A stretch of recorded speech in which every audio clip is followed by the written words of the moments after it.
ಕೃಷಿ ವಲಯ ಆಯಿತು, ಮುಂದೆ ಕೈಗಾರಿಕಾ ವಲಯಕ್ಕೆ. ಯಾಕಂದ್ರೆ ಇಲ್ಲಿ ಕೈಗಾರಿಕೆ ಅಂತ ಬಂದಾಗ ಹೆಚ್ಚೆಚ್ಚು ನಾವು ಈಗ ಉದ್ಯೋಗ ಸೃಷ್ಟಿ ಬಗ್ಗೆನೇ ಮಾತಾಡ್ತೀವಿ, ಅದಕ್ಕೊಂದಿಷ್ಟು ಯೋಜನೆಗಳನ್ನು ತರೋದಿರ್ಬೋದು. ಈ ನಿಟ್ಟಲ್ಲಿ ಈಗ ಕೈಗಾರಿಕಾ ವಲಯಕ್ಕೆ ಸಿಕ್ಕಿರೋದೇನು? ಆತ್ಮನಿರ್ಭರ ಭಾರತಕ್ಕೆ ಕೇಂದ್ರ ಸರ್ಕಾರ ಮತ್ತಷ್ಟು ಒತ್ತನ್ನ ಕೊಡ್ತಾ ಇದೆ. ಹಿಂದಿನಿಂದಲೂ ಕೂಡ ಆತ್ಮನಿರ್ಭರ ಭಾರತಕ್ಕೆ ಒತ್ತನ್ನ ಕೊಡಲಾಗ್ತಾ ಇತ್ತು. ಈ ಬಾರಿ ವಿಶೇಷವಾಗಿ ಬಜೆಟ್ನಲ್ಲಿ ಅದಕ್ಕೆ ಒಂದು ಆದ್ಯತೆಯನ್ನ ನೀಡಲಾಗ್ತಾ ಇದೆ. ಕೈಗಾರಿಕೆಯ ಮಂತ್ರ ಈ ಬಾರಿ ಬಜೆಟ್ನಲ್ಲಿ. ಇನ್ನು ಸಣ್ಣ ಕಂಪನಿಗಳಿಗೆ ಬಂಪರ್ ಸಾಲ ಯೋಜನೆಯನ್ನ ಈ ಬಾರಿ ನೀಡಲಾಗ್ತಿದೆ. ಯಾಕಂದ್ರೆ ಕೆಲವರು ಸಣ್ಣ ಕಂಪನಿಗಳಿಂದ ಒಂದು ಉದ್ಯೋಗವನ್ನು ಶುರು ಮಾಡಬೇಕು ಅಂತಿರ್ತಾರಲ್ಲ, ಸ್ಟಾರ್ಟ್ಅಪ್ಗಳನ್ನ. ಈ ಸ್ಟಾರ್ಟ್ಅಪ್ಗಳಿಗೆ 27 ವಲಯಗಳಲ್ಲಿ ಸಾಲ ಯೋಜನೆಯನ್ನ ನೀಡಲಾಗ್ತಾ ಇದೆ. ರಫ್ತು ಮಾಡುವಂತ MSMEಗಳಿಗೆ 20 ಕೋಟಿವರೆಗೂ ಕೂಡ ಸಾಲ ಕೊಡುವಂತ ಸೌಲಭ್ಯವನ್ನ ಈ ಬಾರಿ ಬಜೆಟ್ನಲ್ಲಿ ಘೋಷಣೆ ಮಾಡಿದ್ದಾರೆ. ಇನ್ನು MSMEಗಳ ಮೂಲಕ ಉದ್ಯೋಗ ಸೃಷ್ಟಿಯ ಗುರಿಯನ್ನ ಕೇಂದ್ರ ಸರ್ಕಾರ ಇಟ್ಕೊಂಡಿದೆ. ಇನ್ನು ಚರ್ಮೋದ್ಯಮ ಇರ್ಬೋದು, ಪಾದರಕ್ಷೆ ಉತ್ಪಾದನೆಗೆ ವಿಶೇಷ ಸವಲತ್ತುಗಳನ್ನ ನೀಡೋದಕ್ಕೆ ಬಜೆಟ್ನಲ್ಲಿ ಘೋಷಣೆಗಳನ್ನ ಮಾಡಿದ್ದಾರೆ.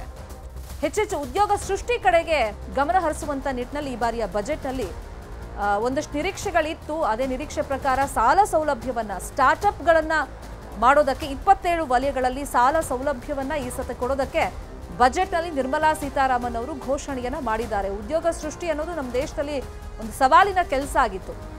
ಈ ನಿಟ್ಟಿನಲ್ಲಿ ತಮ್ಮದೇ ಸ್ವಂತ ಉದ್ದಿಮೆ ಮಾಡೋರಿಗೆ, ಯುವಕರಿಗೆ ಯಾವ ತರ ಒಂದು ಫೆಸಿಲಿಟಿಯನ್ನ ಈ ಬಾರಿಯ ಬಜೆಟ್ನಲ್ಲಿ ಕೊಡ್ತಾರೆ ಅಂತ ಹೇಳಿ ನಿರೀಕ್ಷೆಗಳಿತ್ತಲ್ಲ, ಅದಕ್ಕೆ ಹೆಚ್ಚಿನ ಸಾಲ ಸೌಲಭ್ಯವನ್ನ ನೀಡುವಂತ ನಿಟ್ಟಿನಲ್ಲಿ ಕೇಂದ್ರ ಸರ್ಕಾರ ಈ ಸತಿ ಗಮನವನ್ನ ಹರಿಸಿದೆ. ಅದರಂತೆ ಚರ್ಮೋದ್ಯಮದಲ್ಲೂ ಕೂಡ 22 ಲಕ್ಷ ಜನರಿಗೆ ಉದ್ಯೋಗ ಕೊಡುವಂತ ಒಂದು ನಿರೀಕ್ಷೆಗಳಿದೆ. ಇನ್ನು ಆಟಿಕೆಗಳಿಗೆ ರಾಷ್ಟ್ರೀಯ ಆಕ್ಷನ್ ಪ್ಲಾನ್ ಅನ್ನ ಮಾಡಲಾಗಿದೆ. ಈಗ ಆಟಿಕೆಗಳು ಅಂತ ಬಂದಾಗ ನೀವು ಮಾರ್ಕೆಟ್ಗೆ ಹೋದಾಗ ಸಿಗೋದೇ ನಿಮಗೆ ಚೈನಾ ಮೇಡ್ ಐಟಮ್ಸ್ ಆಟಿಕೆಗಳು. ಅದಕ್ಕೆ ಸೆಡ್ ಅನ್ನ ಹೊಡೆಯುವಂತ ನಿಟ್ಟಿನಲ್ಲಿ ಈಗ ಸಾಕಷ್ಟು ಪ್ರಯತ್ನಗಳು ಇಂಡಿಯಾ ಮೇಡ್ ಆಟಿಕೆಗಳನ್ನೇ ಈಗ ಮಾಡಲಾಗ್ತಾ ಇದೆ.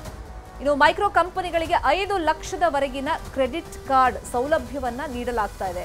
ಹೆಚ್ಚಾಗಿ ಇಲ್ಲಿ ದೊಡ್ಡ ಮಟ್ಟದ ಕೈಗಾರಿಕೆಗಳಿಗೆ ಗಮನ ಹರಿಸೋದಕ್ಕೆ ನಿರೀಕ್ಷೆಗಳು ಇದ್ದೇ ಇರುತ್ತೆ. ದೊಡ್ಡ ಮಟ್ಟದಲ್ಲಿ ಕೈಗಾರಿಕೆ, ಅಲ್ಲಿನ ಉದ್ಯೋಗ ಸೃಷ್ಟಿ, ಎಟ್ ದ ಸೇಮ್ ಟೈಮ್ ಸ್ವಂತ ಉದ್ದಿಮೆ ಸಣ್ಣ ಮಟ್ಟದಲ್ಲಿ ಆರಂಭ ಮಾಡೋರಿಗೂ ಪ್ರೋತ್ಸಾಹ ಕೊಡುವಂತ ನಿಟ್ಟಿನಲ್ಲಿ ಸಾಲಗಳನ್ನು ಕೊಡೋದಕ್ಕೂ ಕೂಡ ಈ ಬಾರಿಯ ಬಜೆಟ್ನಲ್ಲಿ ಒತ್ತನ್ನು ನೀಡಲಾಗಿದೆ. ಇನ್ನು ಉದ್ಯಮ ಕ್ಷೇತ್ರದಲ್ಲಿ SC ST ಮಹಿಳೆಯರಿಗೆ 2 ಕೋಟಿಯಷ್ಟು ಸಾಲವನ್ನ ನೀಡೋದಕ್ಕೂ ಕೂಡ ಈಗ ಬಜೆಟ್ನಲ್ಲಿ ಘೋಷಣೆಯನ್ನ ಮಾಡಿದ್ದಾರೆ. ಇನ್ನು 22 ಲಕ್ಷ ಉದ್ಯಮದಾರರಿಗೆ ಇದರಿಂದ ಅನುಕೂಲ ಆಗ್ತಾ ಹೋಗುತ್ತೆ.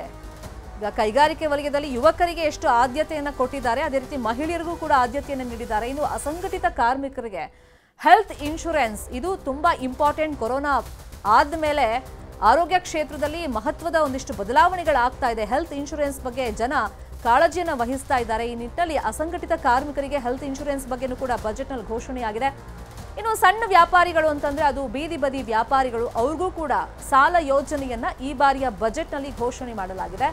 ಇನ್ನು ಗಿಗ್ ಕಾರ್ಮಿಕರಿಗೆ PMJ ಆರೋಗ್ಯ ವಿಮೆ ಸೌಲಭ್ಯವನ್ನ ನೀಡಲಾಗ್ತಾ ಇದೆ. ನಾನು ಆಗ್ಲೇ ಹೇಳಿದ್ನಲ್ಲ, ಕೊರೋನಾ ನಂತರದಲ್ಲಿ ಈ ಆರೋಗ್ಯ ವಿಮೆಗೆ ಸಿಕ್ಕಾಪಟ್ಟೆ ಡಿಮ್ಯಾಂಡ್ ಬರ್ತಾ ಇದೆ. ಈ ನಿಟ್ಟಿನಲ್ಲಿ ಸರ್ಕಾರದಿಂದ ಹೆಲ್ತ್ ಇನ್ಶೂರೆನ್ಸ್ ಕೊಡೋದಕ್ಕೆ ಏನೆಲ್ಲ ಸೌಲಭ್ಯಗಳಿದೆ, ಸೊ ಆ ನಿಟ್ಟಿನಲ್ಲೂ ಕೂಡ ಇದೀಗ ಬಜೆಟ್ನಲ್ಲಿ ಘೋಷಣೆ ಆಗಿದೆ. ಇನ್ನು ಆಯುಷ್ಮಾನ್ ಕುರಿತಂತೆನೂ ಕೂಡ ಒಂದಿಷ್ಟು ಚರ್ಚೆಗಳ ಆಗ್ತಾ ಇತ್ತು, ಅದನ್ನ ವಿಸ್ತರಣೆ ಮಾಡುವಂತ ನಿಟ್ಟಿನಲ್ಲಿ ಆ ಬಗ್ಗೆ ಏನು ಅಪ್ಡೇಟ್ಸ್ ಇದೆ ಅಂತ ನಿಮಗೆ ಮುಂದಿನ ಹಂತದಲ್ಲಿ ನಾವು ಕೊಡ್ತಾ ಹೋಗ್ತೀವಿ. ಇನ್ನು ಆರೋಗ್ಯ ಕ್ಷೇತ್ರ ನಾವು ನೋಡೋದಾದ್ರೆ ಮೇಜರ್ ಇದು. ಜಿಲ್ಲಾಸ್ಪತ್ರೆಗಳಲ್ಲಿ ಡೇ ಕೇರ್ ಕ್ಯಾನ್ಸರ್ ಕೇಂದ್ರವನ್ನ ಆರಂಭ ಮಾಡೋದಕ್ಕೆ ಬಜೆಟ್ನಲ್ಲಿ ಘೋಷಣೆಯನ್ನ ಮಾಡಿದ್ದಾರೆ. ಈಗ ತುಂಬಾ ಕಡೆ ಏನಾಗ್ತಿತ್ತು ಅಂದ್ರೆ ಮಾರಣಾಂತಿಕ ಕಾಯಿಲೆಗಳು ಏನ್ ಬರ್ತಾ ಇದ್ದಾವೆ, ಅಥವಾ ಕ್ರೋನಿಕ್ ಡಿಸೀಸ್ ಅಂತ ನಾವೇನ್ ಕರಿತೀವಿ, ಅಂದ್ರೆ ದೀರ್ಘಕಾಲದ ಆರೋಗ್ಯ ಸಮಸ್ಯೆಗಳಿಗೆ, ಸೊ ಅದಕ್ಕೆ ತುಂಬಾ ಟ್ಯಾಬ್ಲೆಟ್ಸ್ ಇರ್ಬೋದು ಅಥವಾ ಔಷಧಿಗಳು ತುಂಬಾ ಕಾಸ್ಟ್ಲಿ ಇರುತ್ತೆ. ಸೊ ಆ ಬಗ್ಗೆ ಈ ಸಲ ವಿಶೇಷವಾಗಿ ಕೇಂದ್ರ ಸರ್ಕಾರ ಗಮನವನ್ನ ಹರಿಸಿ ಬಜೆಟ್ನಲ್ಲಿ ಸೊ ಆ ರೇಟನ್ನು ಕಡಿಮೆ ಮಾಡುವಂತ ನಿಟ್ಟಿನಲ್ಲಿ ಒಂದಿಷ್ಟು ಘೋಷಣೆಗಳನ್ನು ಮಾಡಿದ್ದಾರೆ. ಇನ್ನು ಗರ್ಭಿಣಿ ಹಾಗೆಯೇ ಬಾಣಂತಿಯರಿಗೆ ನ್ಯೂಟ್ರಿಷನ್ ಆಹಾರವನ್ನ ಕೊಡುವಂತ ನಿಟ್ಟಿನಲ್ಲೂ ಕೂಡ ಸರ್ಕಾರ ಬಜೆಟ್ನಲ್ಲಿ ಘೋಷಣೆಯನ್ನ ಮಾಡಿದೆ. ಇನ್ನು 1 ಕೋಟಿ ಗರ್ಭಿಣಿಯರು ಬಾಣಂತಿಯರಿಗೆ ಈ ವಿಶೇಷ ಯೋಜನೆಯನ್ನ ತಲುಪಿಸುವಂತ ನಿಟ್ಟಿನಲ್ಲಿ ಸರ್ಕಾರ ಇದೀಗ ಮುಂದಾಗಿದೆ. ಇನ್ನು ಪ್ರಾಥಮಿಕ ಹಾಗೇನೆ ಆರೋಗ್ಯ ಕೇಂದ್ರಗಳಿಗೂ ಕೂಡ ಬ್ರಾಡ್ಬ್ಯಾಂಡ್ ವ್ಯವಸ್ಥೆಯನ್ನ ಮಾಡಲಾಗುತ್ತೆ. ಈ ಟೆಕ್ನಾಲಜಿಯನ್ನ ಅಲ್ಲೂ ಕೂಡ ಅಂದ್ರೆ ಪ್ರಾಥಮಿಕ ಕೇಂದ್ರದಲ್ಲಿ ಇಂಟ್ರೊಡ್ಯೂಸ್ ಮಾಡೋದಕ್ಕೆ ಯೋಜನೆ ಇದು. ಇನ್ನು ಕ್ಯಾನ್ಸರ್ ರೋಗಿಗಳಿಗೆ ಕಸ್ಟಮ್ ಡ್ಯೂಟಿ ಸಂಪೂರ್ಣ ಕಡಿತವಾಗ್ತಾ ಇದೆ. ನಾನು ಆಗ್ಲೇ ಹೇಳ್ತಾ ಇದ್ನಲ್ಲ, ಕೆಲವೊಂದು ಕ್ರೋನಿಕ್ ಡಿಸಾರ್ಡರ್ ಏನಿದೆ ಅದರದ್ದು ಈ ಅಬಕಾರಿ ಸುಂಕ ಜಾಸ್ತಿ ಆಗ್ತಿದೆ, ಅದನ್ನ ಕೊಂಡ್ಕೊಳ್ಳೋದಕ್ಕೆ ಆಗ್ತಾ ಇಲ್ಲ, ಅನಿವಾರ್ಯ ತಗೊಳ್ಳೇಬೇಕಾಗುತ್ತೆ ಅಂತ ಮೆಡಿಸಿನ್ಗಳನ್ನ. ಆದರೆ ಅದ್ರ ಬೆಲೆ ಜಾಸ್ತಿ ಇರುತ್ತೆ, ಕಸ್ಟಮ್ ಸುಂಕ ಜಾಸ್ತಿ ಇರುತ್ತೆ, ಬೇರೆ ಕಡೆಯಿಂದ ತರಿಸ್ಕೊಳ್ಬೇಕು.